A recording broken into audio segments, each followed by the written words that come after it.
I once thought I grew up in a perfect family, a grand house in an upscale neighborhood, dinners under glittering chandeliers, and parents who always appeared glamorous with their flawless smiles.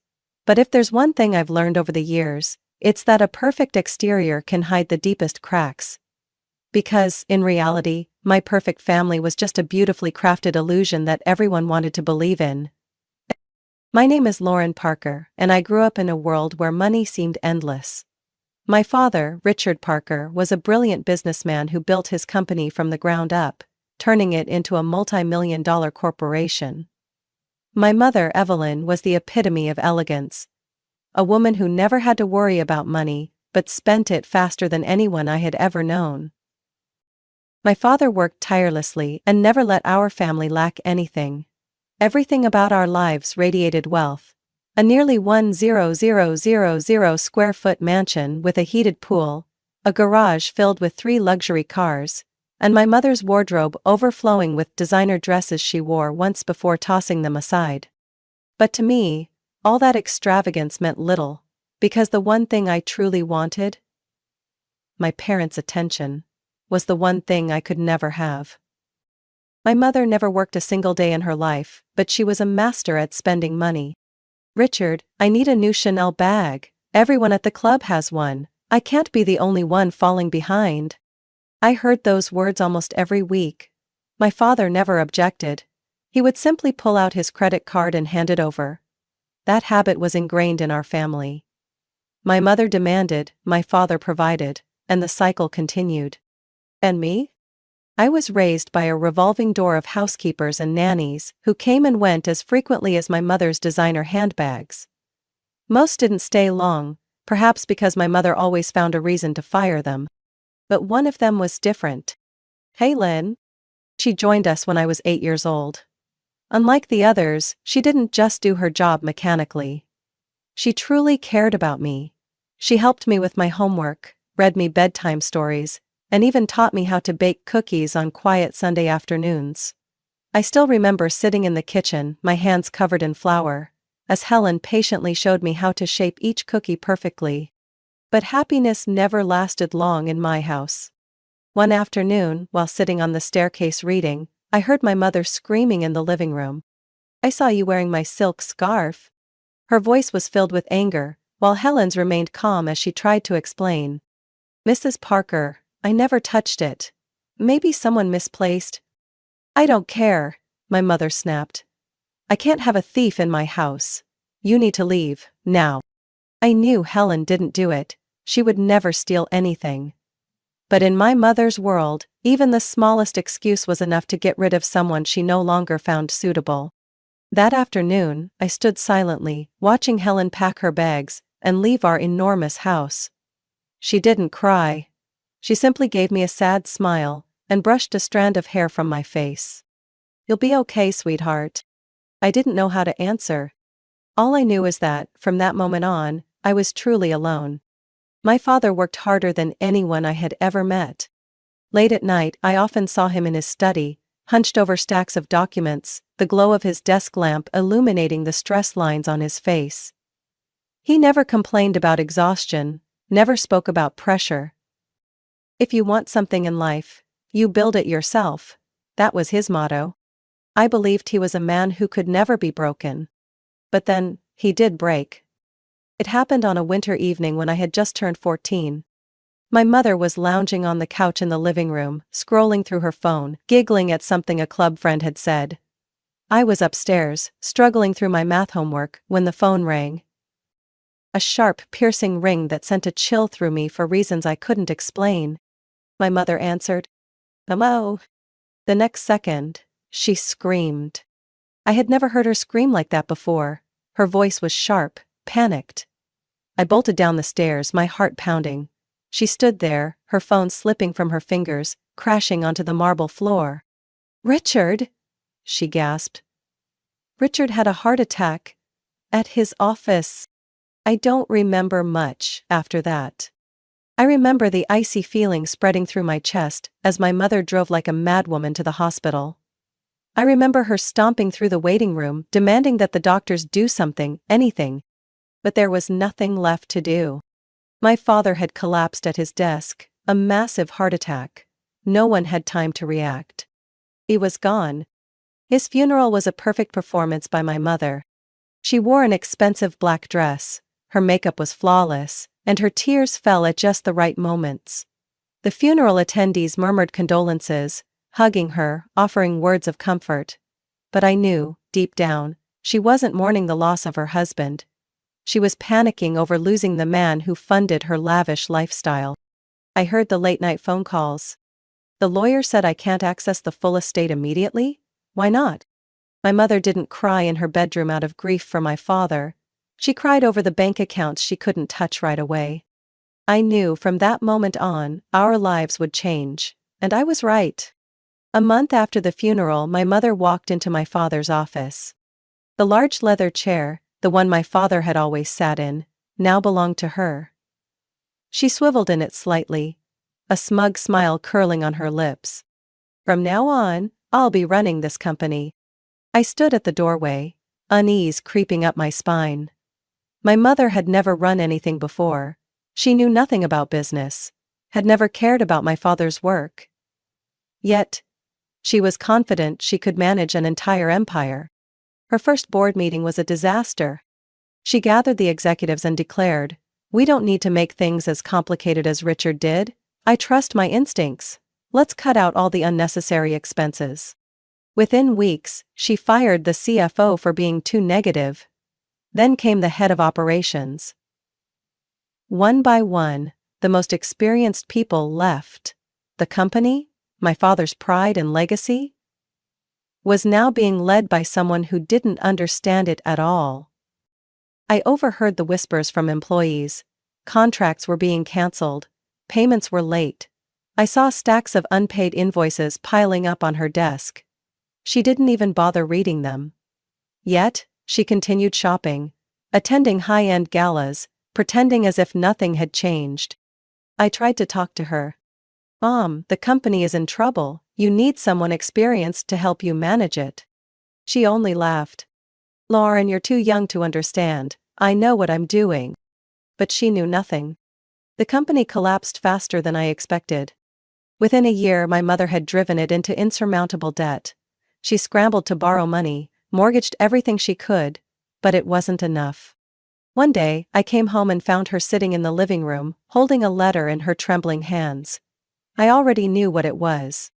A notice of bankruptcy. Before I could speak, she threw the letter onto the table. "We still have the house, right?" 4 months later, we lost the house.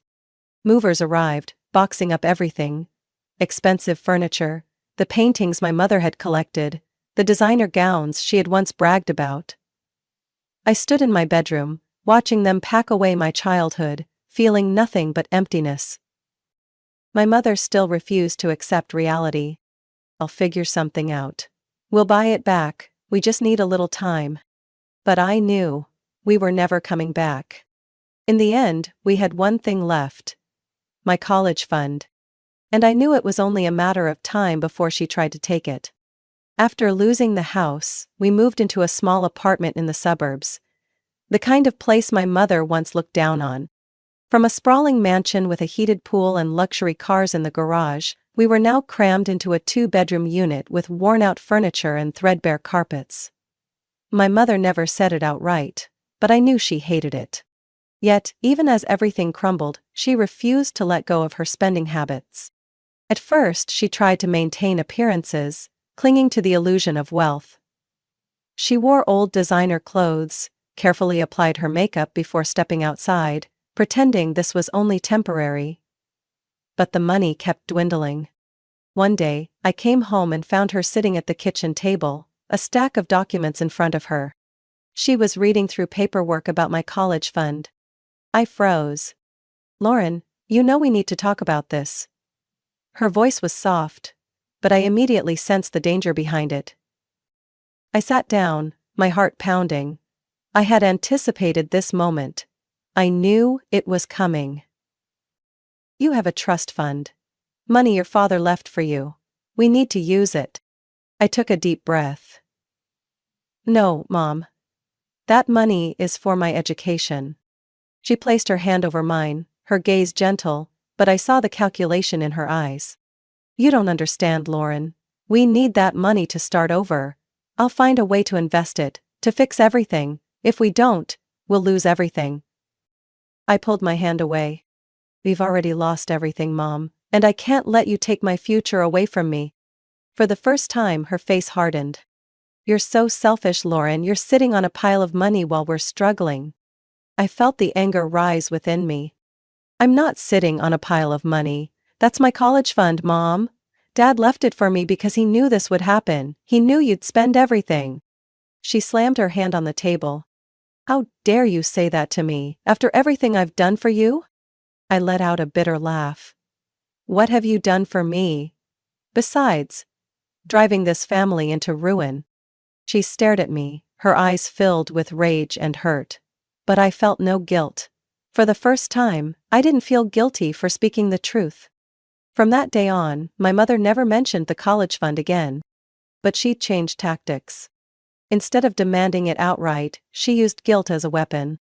I sacrificed my whole life for you, Lauren. I gave up everything to take care of you, and this is how you repay me? I can't believe how cruel you are. Don't you love me at all? The words came daily, chipping away at me like water eroding a stone. I knew I was right, but there were moments when I felt weak. Silent dinners, lingering looks of disappointment. She no longer treated me as her daughter. She treated me as a traitor. We didn't talk about anything except money. If I walked into the kitchen, she would let out a dramatic sigh. If I bought a new book, she would glance at it with disdain. I felt like a stranger in my own home. I knew I had to leave. I secretly applied to college. Not to a school nearby, not anywhere she could follow me. I chose a university 3 states away, a place where I could start over. A place where she couldn't control me anymore. When I received my acceptance letter, I didn't tell her right away. I hid it in my drawer, knowing that once she found out, she would try to stop me. But I couldn't stay here forever. I had to escape before she destroyed my future too. I left on an early August morning, just as the sun was rising. My mother didn't see me off. She didn't wish me luck. She just sat in the living room staring at her phone screen as if I no longer existed. I pulled my suitcase to the car, shut the door behind me, and didn't look back. College life wasn't easy, but at least it was a life I could control. I received a partial scholarship, but I still had to manage the rest on my own. I worked part-time at the campus library, tutored in the evenings, and survived on the cheapest meals I could find. Every month I planned my expenses down to the last cent. No designer clothes, no luxury vacations, no expensive dinners like before. I learned how to save, how to live simply, and most importantly, how to be independent. In the beginning I would check my phone, waiting for a message from my mother. But she never texted. The first time she called was 2 months after I left. Lauren, do you have any idea how much I'm struggling? The rent is due, the bills are piling up. I can't handle this on my own. I closed my eyes, forcing myself to stay calm. Mom, I don't have money. I'm barely managing to support myself. But you have your college fund, can't you withdraw a little to help your own mother? I clenched my phone tightly. Mom, I've told you before. That money is for my education. She was silent for a few seconds, then sighed. Fine, just let me starve then. I hung up. That was the first of many calls, all following the same script. Lauren, the electricity is about to be shut off. Lauren, I don't have enough money for groceries. Lauren, I really need help. At first I felt guilty. After all, she was my mother. But then I realized. She never once asked about my life at school, never once checked if I was okay. She only called when she needed money. I slowly learned how to say no. Not because I was heartless, but because I knew that if I gave in once, she would never stop. I graduated with honors. On graduation day, I stood in the middle of the campus courtyard, watching other students being embraced and congratulated by their families. No one was there for me. My mother didn't come. She didn't even call. I didn't know what I had expected. But no matter what, I was proud of myself. After graduation, I got a job at a financial firm in New York. The salary wasn't high at first, but I knew I was on the right path. I rented a small apartment, continued saving, and worked hard. I climbed the corporate ladder quickly. Within 3 years, I was promoted twice and finally had a stable life. And that's when my mother came back. This time, her call sounded different. No excessive complaints, no emotional manipulation. "Lauren, I know how hard you've worked to achieve everything you have today. I'm proud of you." I almost couldn't believe my ears. For the first time, she said something that wasn't about money. Then she continued, "I don't want to be a burden to you. I just need a little support to get by. Just a small amount. I promise I won't take advantage of you." I thought about it for a long time. I couldn't completely abandon her, but I also couldn't let her control my life again. In the end, I decided to send her $1,000 a month. Not a lot, but enough for her to live on. At first, she accepted the money without complaints. Her calls became lighter. She started asking about my job, my life, the things I had accomplished. The silent dinners we once had turned into conversations that were almost pleasant. I still kept my distance, but at least our relationship had become more civil.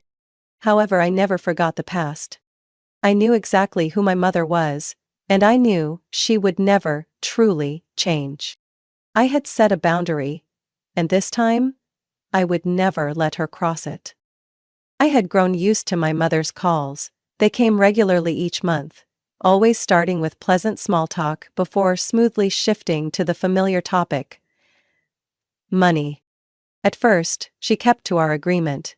Every month, I sent her $1,000, and our relationship remained at a safe distance. But then, she started finding more subtle ways to ask for help.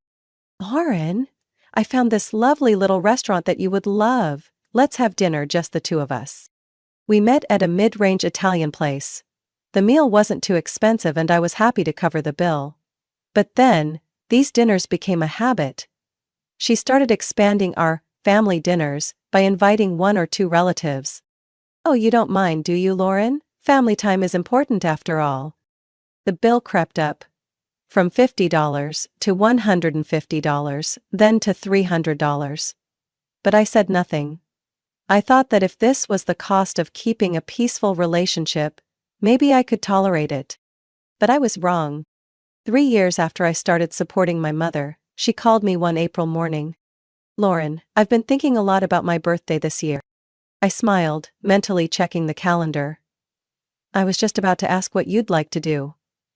"We could have a nice dinner, somewhere you like, just with close family." "Oh, that's so sweet of you." Her voice was gentle. "But this time, I want to plan it myself. You just need to come and enjoy. No need to worry about anything." A toehold. Something in her tone made me uneasy, but I brushed it off, telling myself that maybe she just wanted to be more independent. I had no reason to be suspicious. Until I received a text message on the day of her birthday. "Come at 7 p.m. Address, the Grand Royale." I stared at the screen. The Grand Royale? That was the most upscale restaurant in the city, where a single appetizer cost a few $100s. A chill ran down my spine. When I walked into the restaurant that evening, my unease instantly turned into horror.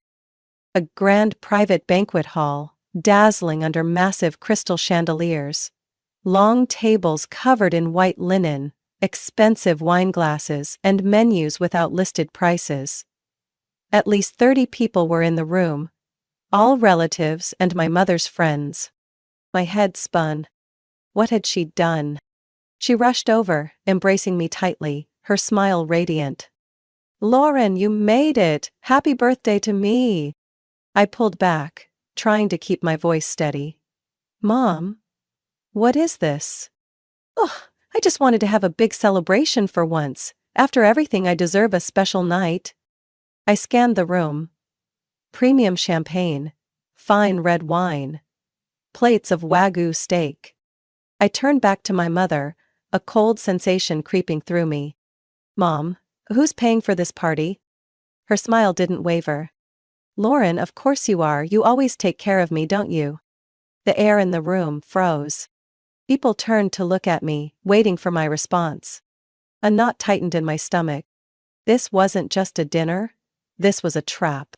She hadn't told me about the party because she knew I would refuse. And now, in front of 30 people, she was forcing me to foot a bill I hadn't agreed to. I looked around, forcing myself to stay calm. "I'm sorry, but I can't pay for this dinner." The room fell into silence. My mother stiffened. "Lauren, don't joke."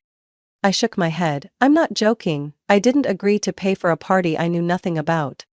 "But you always pay," her voice shrieked in disbelief. I took a deep breath.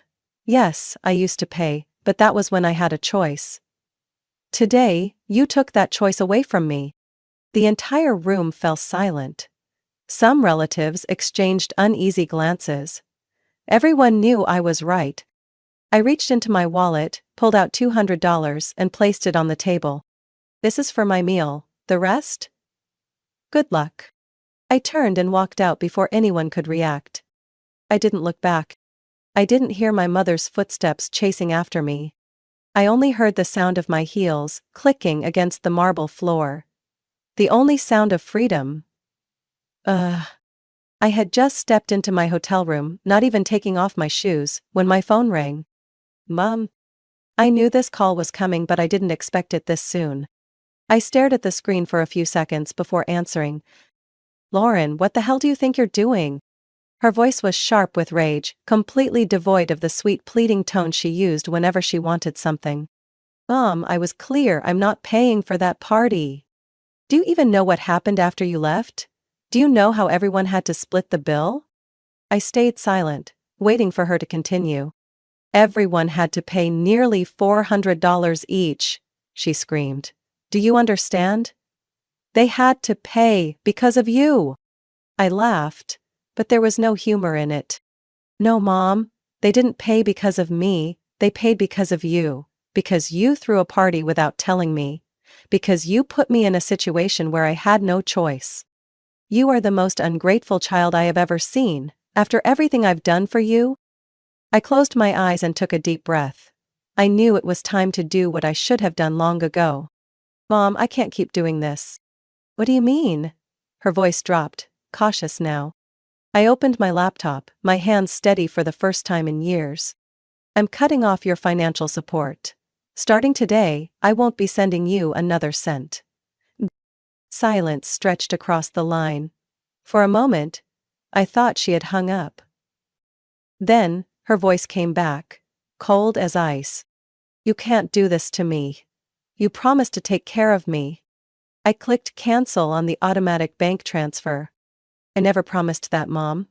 I helped you when I could, but I won't be used anymore." She screamed. "You think you're so great, don't you? You think just because you have a good job you can turn your back on your family? You are a disgusting, selfish, greedy person, Lauren." I hung up. I didn't stop there. Within the next hour, I canceled the internet service I had been paying for, called the car dealership and arranged to have my old car, which was still in my name, repossessed. Blocked her number. Sent one final message to the family group chat. "As of today, I will no longer be providing financial support to Mom or anyone else in this family. If you have any issues, take care of them yourselves. Best of luck." I hit send. Less than a minute later, the notifications started flooding in. Aunt Karen. "Lauren, what are you doing? Your mother raised you for so many years, and this is how you repay her? Uncle Mark, you're turning yourself into a disgrace to this family. Your father would be so disappointed in you. Cousin Rachel. Don't ever expect an invitation to my wedding. I don't want someone like you there on my special day." The messages poured in, each one condemning me. But what stood out to me the most was that not a single person offered to help my mother. Not one person said, "Don't worry, Evelyn, I'll take care of you." Not one person said, "I'll support her." They were only angry because I had stopped paying for them. In the weeks that followed, my phone kept ringing with calls from unknown numbers. I didn't answer. I heard from an old friend that my mother had to move into a smaller apartment, that she was telling everyone how her daughter had abandoned her after all the sacrifices she had made. But no one helped her. None of the people who once praised her, who depended on my money, were willing to give her a single cent.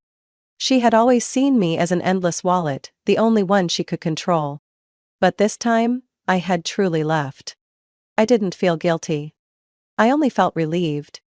After cutting off my mother financially, my life entered an entirely new chapter. No more guilt-ridden phone calls, no more manipulative messages, no more feeling burdened every time I got paid. For the first time in years, I felt truly free. Instead of worrying about when my mother would call demanding money, I focused on myself. My career flourished. I was promoted to a project management position, handling bigger contracts and earning the salary I deserved. With the money that used to be drained by my mother, I finally invested in my own future. I moved into a spacious apartment in the heart of the city, bought a new car instead of the old one I had reluctantly given her, and took time to travel, enjoying the life I had worked so hard to build. And most importantly, I no longer felt guilty. I no longer woke up each morning with the anxiety of wondering how my mother would manipulate me next. I no longer questioned if I was a bad daughter for setting boundaries. Because, in the end, I understood that love is not manipulation. 6 months after I cut ties, my mother tried to contact me again. The first message came on a Saturday evening, as I sipped a glass of wine on my balcony after a long work week. "Mom. Lauren. I miss you, can we meet?" I stared at the screen. A part of me wanted to believe she had changed. But I knew my mother. I didn't reply. The next day, another message arrived. "Mom. Lauren, I was wrong about so many things, I don't want to lose you." I almost responded, but then I remembered all the times before. The times she pretended to be sorry just to drag me back into the same toxic cycle. I couldn't do that to myself again. 3 days later, she called. I hesitated but answered. "Lauren, I'm so happy you picked up." Her voice was warm, gentle, but I could hear the hesitation in her words. "I just want to see you, just for a coffee." I stayed silent. I really want to start over. I closed my eyes, steadying my voice. "Mom. Do you understand why I left?" She sighed. "I know, I've made mistakes. But are you really going to abandon me forever?" I felt a simmering anger rise inside me. "You still think I abandoned you, Mom? Have you ever taken responsibility for what you've done?" She was silent. "I helped you for years. I paid the bills, bought you a car, supported you financially, and you never once showed gratitude. You just wanted more, and when I said no, you made me the bad guy." She took a sharp breath. "Lauren, I have no one else but you." I gripped the phone tighter. "You have an entire family. But you never ask them for help." "Why?" She didn't answer right away. But I knew why. Because none of them wanted to be used the way I had been. "Mom, I am not a bank, I am not your long-term financial plan. If you truly want me in your life, you need to understand that I will no longer be your wallet." She took a deep breath. "So, what are you saying?" "I'm saying that if you want a relationship with me, it has to be an equal one. No more money, no more manipulation, just mother and daughter." The silence stretched. I had no idea what she was thinking. Then, finally, she let out a small laugh. "You're forcing me to suffer in poverty." I closed my eyes, hurt but not surprised. Still her. Still that mindset. "Then you have your answer," I said calmly. I hung up. And this time, I didn't feel guilty. A year later, I heard that she had moved into a smaller apartment. She still told everyone that I was the ungrateful daughter who abandoned her. But this time, no one cared anymore. No one helped her. No one lent her money. The people who once benefited from my generosity disappeared the moment the money was gone. I no longer kept track of her life. I focused on myself. My career, my friends, the trips and experiences I had missed out on while being trapped in her cycle. I had stepped out of my mother's shadow. I had reclaimed my life. And I was never going back. Lauren Parker's story is not just a family tragedy. It's a profound lesson on personal boundaries and the value of independence.